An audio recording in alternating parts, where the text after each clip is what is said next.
On Tuesday, the Thai government announced it would impose a 60-day state of emergency in Bangkok and surrounding provinces.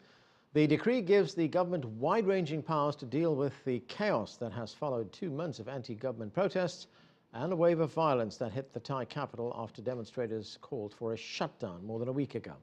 Tony Cheng reports from Bangkok. 9 days in and the shutdown continues. At a rally stage in the heart of downtown Bangkok, the speakers still command substantial audiences and the mood remains high. But every night there are attacks, shootings, bombings, as the stability of the Thai capital is increasingly uncertain. On the edge of Bangkok, the protesters outside the main government complex are well dug in.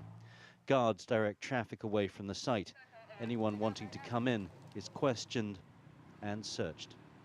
No one's sure who's behind the violence, but suspicion abounds, and few of the perpetrators have been caught. We had one drive-by shooting which happened here. There were a lot of people around, so we couldn't catch the shooter. Inside the site, the number of protesters is relatively small. The mood is somber as a lone performer sings from the stage. Closed off from the outside by rings of security, it feels as if they're under siege. A new police checkpoints around Bangkok tonight as the emergency decree comes into force. The police will take the lead in law enforcement with special powers granted by the decree. The possibility of a curfew, the right to stop, search and detain without charge.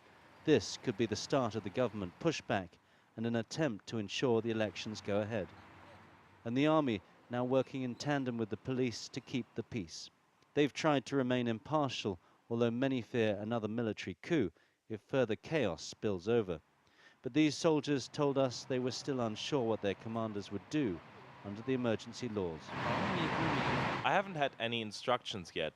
They told us to wait until tomorrow. And as the night stretched on, reports of more violence.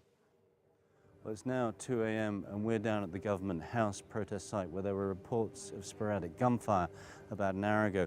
We've just arrived and the security guards have told us that was actually large firecrackers, but they say it's still not safe to be around here and they want us to leave for our own safety. Nonetheless, on the eve of the emergency decree, it gives you a sense of just how unstable it is on the streets of the Thai capital. Tony Cheng, CCTV, Bangkok.